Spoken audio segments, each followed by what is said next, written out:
Memasuki era abad ke-21 ini, kehidupan sosial banyak menuju keseragaman. Misalnya, seperti apa yang sering booming di luar negeri, pasti di Indonesia ada. Misalnya seperti pakaian, musik, makanan, dan e-commerce. Hingga budaya, pendidikan, dan sektor ekonomi. Contohnya, kita bisa mengetahui informasi apa yang sedang terjadi di belahan bumi ini, dan kita bisa berpergian dari satu tempat ke tempat lain dengan cepat, meskipun jaraknya jauh. Tidak hanya itu saja, budaya Indonesia juga bisa go internasional, seperti lagu dangdut.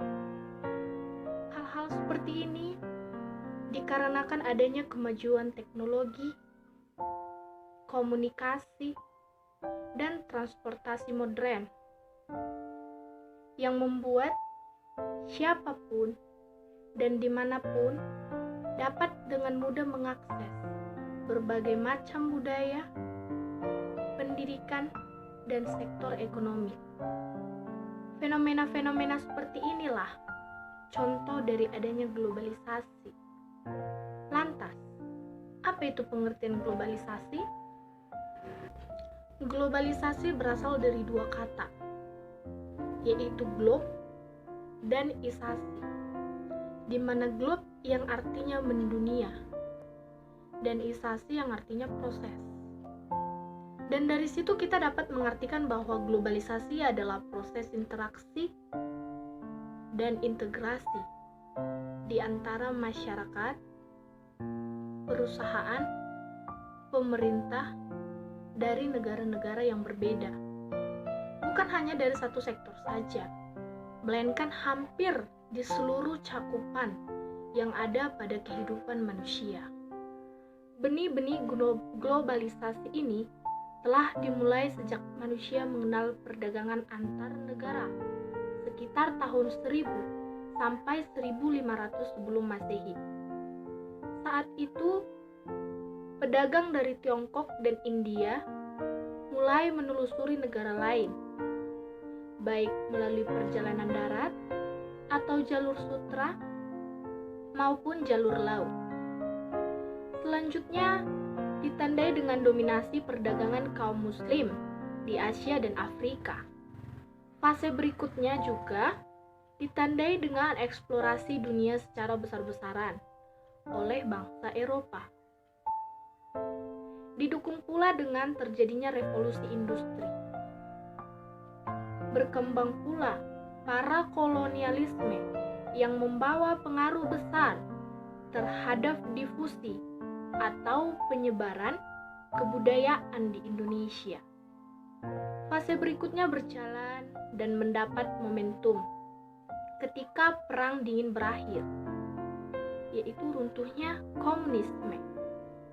Implikasinya, negara-negara di dunia mulai menyediakan diri sebagai pasar yang bebas. Dan didukung pula dengan perkembangan teknologi, komunikasi, dan transportasi. Apa faktor pendorong terjadinya globalisasi? Faktor pendorong terjadinya globalisasi yang pertama adalah kemajuan ilmu pengetahuan dan teknologi. Yang kedua, semakin terbukanya sistem perekonomian negara-negara di dunia.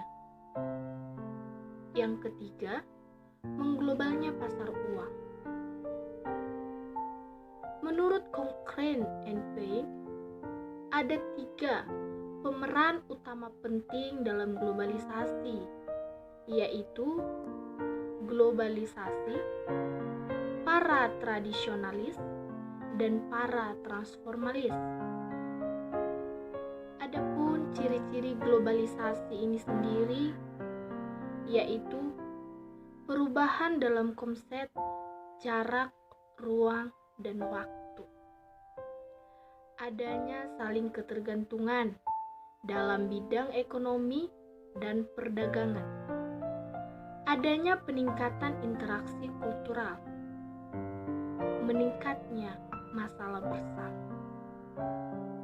Globalisasi itu sendiri mempunyai dampak positif dan dampak negatif. Dampak positif dari globalisasi ialah yang pertama, kemudahan memperoleh informasi dan ilmu pengetahuan. Yang kedua, kehidupan sosial ekonomi yang meningkat. Yang ketiga, kemajuan dalam bidang teknologi, komunikasi, transportasi, dan informasi yang memudahkan manusia. Dampak negatif dari globalisasi itu sendiri ialah yang pertama, gampangnya budaya barat masuk ke Indonesia. Yang kedua, lunturnya nilai-nilai kebudayaan. Yang ketiga, rusaknya lingkungan dan meningkatnya polusi udara. Dan yang terakhir, maraknya penyeludupan barang-barang ilegal maupun terlarang. Menurut saya, globalisasi membuat negara kita yang sudah kaya menjadi lebih kaya. Mengapa demikian?